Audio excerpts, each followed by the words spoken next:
inviter Jésus dans ce que nous voulons faire. Dans tout ce que nous voulons faire, nous devons inviter Jésus là-dedans. Nous devons présenter ce que nous voulons faire à Jésus. Nous devons dire, Jésus, voici ce que j'ai envie de faire. Voici ce que je souhaite faire. Je t'invite dans cette chose. Je veux que tu m'accompagnes dans cette chose. Je veux que tu prennes le contrôle de cette chose. Je veux vraiment que tu mènes à bien cette chose avec moi. Seigneur Jésus, je te présente, voici mes projets, voici mes activités pour ce mois-ci. Je m'attends à toi. Je veux que tu viennes dans ce projet, que tu opères ce projet avec moi, que tu fasses ce projet avec moi, que tu mènes ce projet avec moi. Parce que sans ça, lorsque ça va commencer par capoter, ça va véritablement capoter. Mais lorsque nous invitons Jésus dans nos projets, lorsque nous invitons Jésus dans ce que nous voulons faire, au moment où nous manquerons de force, au moment où nous manquerons de ressources, au moment où nous manquerons vraiment de quoi évoluer, de quoi avancer, Jésus sera là pour nous relever. Jésus sera là pour vraiment nous donner un appui extraordinaire. Jésus sera là pour nous dire quoi faire. Jésus sera là pour nous montrer le chemin, pour nous montrer la direction. Mais si au début, lorsque nous voulons commencer, nous n'invitons pas Jésus dans ce que nous voulons faire, quand ça va commencer par aller dans tous les sens, Jésus ne fera rien pour nous. Parce qu'au début, on ne l'a pas invité. Et c'est ce que Jean 2 dit plus loin. On dit, et Jésus fut aussi invité aux noces avec ses disciples. Heureusement qu'ils l'ont invité. Le vin ayant manqué, la mère de Jésus lui dit, ils n'ont plus de vin. Ils n'ont plus de vin. Ce qui veut dire que, même lorsque nous invitons Jésus dans nos projets, nous devons chaque fois lui faire part de l'état d'évolution de la chose du projet. Nous devons chaque fois revenir à lui pour lui faire part de l'état de l'évolution du projet. Nous devons chaque fois, chaque jour, lui faire un retour. Ah, voici, Seigneur Jésus, par rapport au projet, voici ce qui s'est passé aujourd'hui. Voici où nous en sommes. Pour que, au moment opportun, quand il y aura un problème, quand il y aura un défi, Jésus puisse intervenir. Si entre-temps, on ne lui dit pas comment les choses évoluent, comment les choses avancent, à quel moment on veut qu'il prenne conscience, en fait, à quel moment on veut que Jésus intervienne, à quel moment on veut que Jésus soit au courant de tout, vis-à-vis de nous, venant de notre part. C'est-à-dire, on doit accorder une considération importante, une place importante à Jésus dans notre vie. On doit accorder une place importante à Jésus dans notre vie. On ne peut pas commencer un projet sans inviter Jésus. Et lorsque nous invitons Jésus dans nos projets, on doit chaque jour l'informer de comment est-ce que les choses évoluent. Ah Seigneur, aujourd'hui, par rapport à ce projet, j'ai rencontré telle difficulté. Comment je fais par rapport à ça? Comment je fais? Comment est-ce qu'on va gérer? Comment est-ce qu'on peut s'en sortir par rapport à ça? Chaque fois, on doit lui faire un retour. Heureusement, lors de ces noces à Cana, Marie a constaté qu'ils n'ont plus de vin. J'imagine que le manager, celui qui était sur la boisson, même ne savait même pas à quel moment le vin était fini. Je me demande pourquoi c'est Marie qui est allée voir Jésus. Parce que, Marie connaissait son fils. Marie sait que son fils est capable de faire quelque chose. Marie savait que son fils pouvait accomplir un miracle. Marie savait que son fils pouvait redresser la situation, relever la situation, pour que ces gens qui l'ont invité ne subissent pas la honte. Marie savait. Donc, nous devons nous-mêmes savoir que Jésus peut faire quelque chose et que Jésus est capable de faire quelque chose dans nos situations. Nous devons avoir cette confiance folle en Jésus-Christ de Nazareth. Nous devons être sûrs de ce que Christ est capable de faire quelque chose dans notre vie. Parce que Marie savait. Peut-être que le manager a vu que le vin était fini, mais ne savait pas que Jésus qui était là, Jésus qu'ils avaient invité, pouvait faire quelque chose. Il ne savait pas. Ce qui veut dire qu'on peut avoir Jésus avec nous et ne pas savoir ce que Jésus est capable de faire. On peut avoir Jésus dans notre main, dans notre bateau. On peut avoir Jésus avec nous matin jusqu'au soir et ne pas savoir ce que Jésus peut faire pour nous. Parce qu'on ne lui a pas demandé, on ne lui a pas dit Jésus fait quelque chose. On ne lui a pas dit, on ne lui a pas montré, on ne lui a pas présenté la situation que nous traversons. On ne lui a pas on ne l'a pas invité dans la situation. On ne lui a pas dit Jésus, voici le problème, voici le défi, s'il te plaît fais quelque chose. Et c'est dangereux. C'est dangereux. C'est dangereux d'avoir Jésus avec nous et de ne pas savoir ce que Jésus peut faire de nous. C'est dangereux d'avoir Jésus avec nous et de ne pas savoir ce que Jésus peut faire pour nous et de ne pas savoir ce que Jésus peut faire de nous et de ne pas savoir la transformation que Jésus peut faire de notre vie et dans notre vie. C'est très dangereux. Et ça peut nous faire perdre beaucoup de choses. Des opportunités. Ça peut nous faire échouer. Ça peut nous faire grincer des dents. Ça peut vraiment créer des problèmes dans nos vies. Beaucoup de gens disent qu'ils ont Jésus, mais ils ne savent pas ce que Jésus peut faire pour eux. Ils ne savent pas de quoi Jésus est capable. Ils ne savent pas. Ils adorent Jésus. Ils aiment Jésus. Mais ils ignorent totalement ce que Jésus peut faire pour eux. Et eux-mêmes, ils cherchent à faire des choses par eux-mêmes. Ils cherchent à résoudre les problèmes par eux-mêmes. Ils cherchent à résoudre des défis par eux-mêmes. Ils cherchent à relever des défis par eux-mêmes. Au lieu d'aller voir Jésus, toc, toc, toc, Seigneur Jésus-Christ de Nazareth. Voici aujourd'hui, sincèrement, voici les difficultés que je rencontre. Voici les défis que je rencontre. J'ai essayé, ça n'a pas marché. J'ai vraiment besoin de toi. Comment est-ce que je fais? Donne-moi la solution. Montre-moi le chemin. Montre-moi la direction. On va faire comme Marie. Marie qui allait voir Jésus, son fils, pour lui dire, ils n'ont plus de vin. Fais quelque chose. C'est parce que Marie savait. Oh, Marie savait de quoi son fils était capable. Marie savait le don, Marie savait la puissance qui animait son fils. Marie savait que Jésus pouvait résoudre ce problème. Marie savait que Jésus pouvait enlever la honte des gens qui les ont invités. Marie savait que Jésus était capable de faire quelque chose en ce moment-là. Raison pour laquelle elle est allée le voir pour lui dire, ils n'ont plus de vin. Et Jésus lui répondit, femme, qu'y a-t-il entre moi et toi? Mon heure n'est pas encore venue. C'est la preuve. C'est la preuve. C'est la preuve que Marie savait que ce jour-là, en ce moment-là, Jésus pouvait faire quelque chose. Je me demandais comment Marie avait accepté, comment Marie a reçu la réponse de Jésus. Est-ce que ça l'a choquée? Je ne sais pas. Ou bien elle a pris ça comme ça. Je ne sais pas. Mais ce que moi je sais, c'est que nous devons prendre conscience de ce que Jésus peut faire pour nous. Nous devons prendre conscience de ce que Dieu peut faire pour nous. Au lieu de chercher à faire des choses par nous-mêmes, au lieu de chercher à comprendre la vie par nous-mêmes, au lieu de chercher à réaliser tout projet par nous-mêmes, allons voir Jésus. On a le projet. On va le voir. Et on dit, Jésus, voici le projet. Même avant même de concevoir le projet. Jésus, j'ai tel projet. J'ai envie de mettre en place ce projet. Je t'invite dans ce projet. Viens, on va rédiger le projet ensemble. Et on va démarrer le projet ensemble. C'est ce qu'on doit faire. Ce n'est pas après avoir conçu le projet qu'on ira le voir pour dire, Seigneur Jésus, voici le projet que j'ai conçu. Viens m'aider. On ignore aussi, entre-temps, lors de la conception, on a oublié des choses importantes. Il y a des choses qu'on n'a pas prises en compte.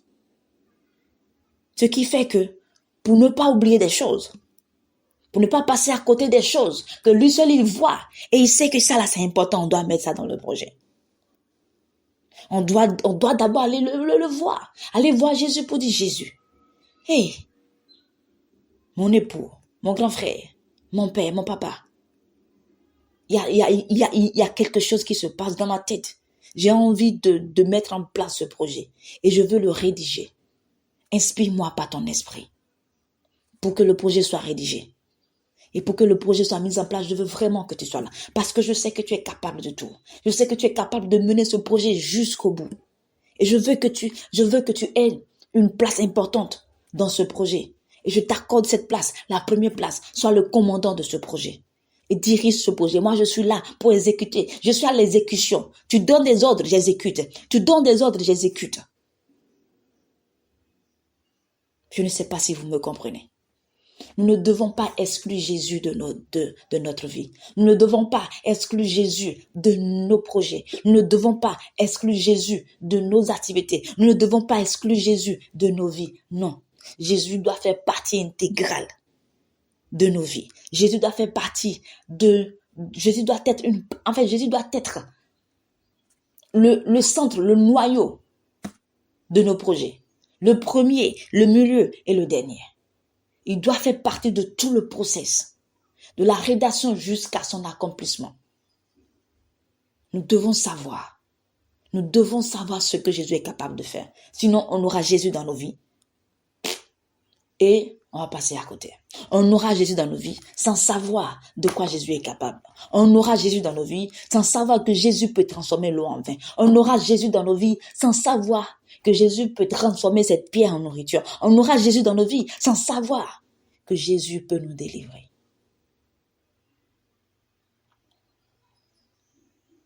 Que nos yeux s'ouvrent. Que nos yeux s'ouvrent pour voir de quoi Jésus est capable. Que nos yeux s'ouvrent pour voir qui est Dieu. Que nos yeux s'ouvrent pour voir la grandeur, la puissance, le pouvoir de Dieu. Que nos yeux s'ouvrent pour voir que Dieu est le Dieu de possible. Tout est possible avec Dieu. Rien ne lui est impossible.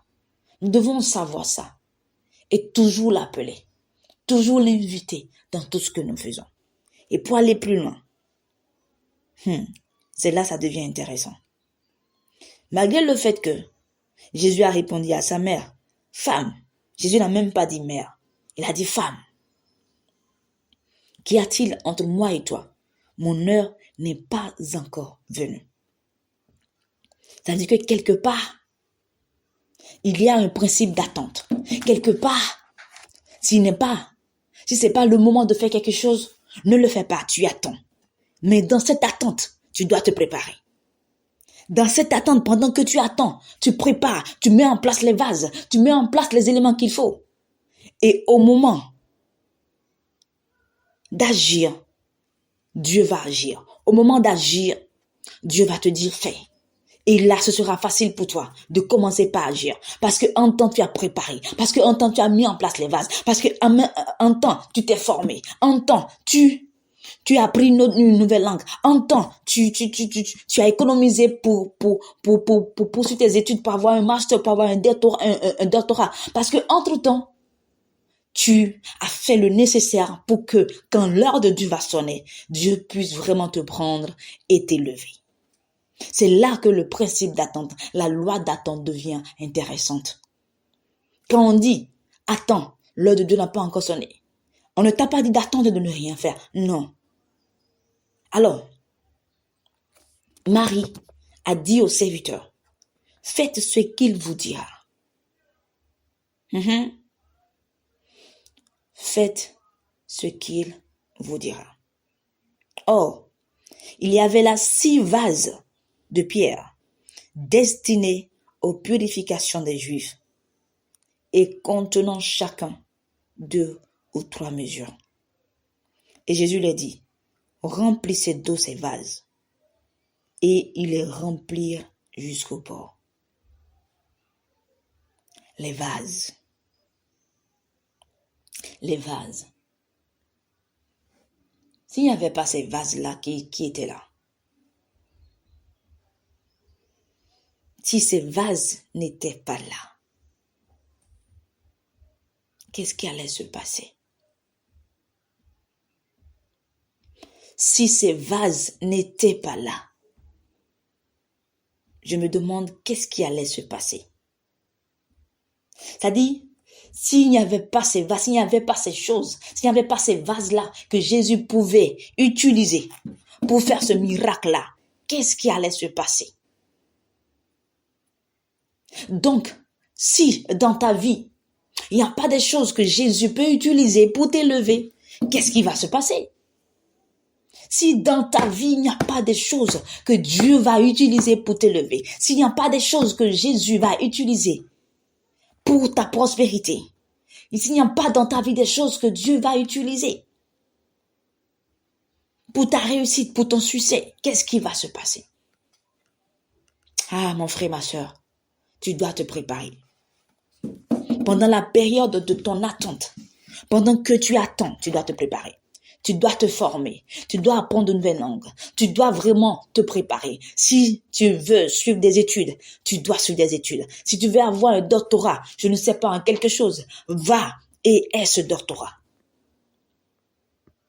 Si tu veux d'abord aller prendre, si tu as envie d'ouvrir une boutique, commence par économiser. Commence par mettre de côté de l'argent pour cette boutique.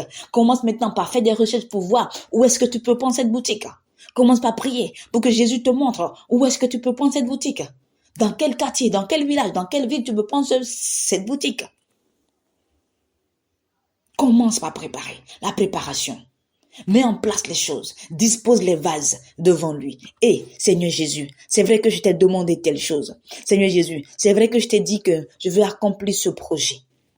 Mais tu m'as dit d'attendre. Mais pendant ce temps, pendant que je vais t'attendre toi, voici les vases. Voici.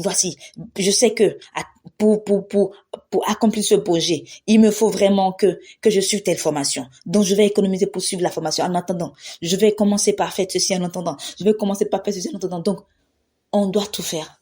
On met devant Jésus toutes les vases nécessaires. On met Jésus toutes les compétences nécessaires. On met Jésus, en fait, tout ce dont nous avons besoin pour lui permettre à lui de nous utiliser au moment opportun. C'est là le principe d'attente. Le principe d'attente n'est pas « ok, j'attends là, les bras croisés ». Non, le principe d'attente t'oblige à travailler. Le principe d'attente t'oblige à savoir ce que tu dois faire pour qu'au moment opportun, quand Jésus va dire « ok, maintenant, il est l'heure d'agir », qu'il puisse trouver des choses en toi pour commencer par travailler, qu'il puisse trouver des choses en toi pour commencer par agir, des compétences en toi pour commencer par t'élever, qu'il puisse trouver vraiment des compétences, des économies, des bonnes habitudes, des bonnes attitudes pour commencer par t'utiliser, pour accomplir un miracle dans ta vie. Ne restons pas là les bras croisés pour dire « j'attends Jésus ». Non. Jésus a dit, mon heure n'a pas encore sonné. Mais Marie n'est pas restée là les bras croisés. Les serviteurs non plus n'étaient pas restés là les bras croisés. Marie est allée voir les serviteurs. Elle leur a dit, faites ce qu'il vous dira de faire.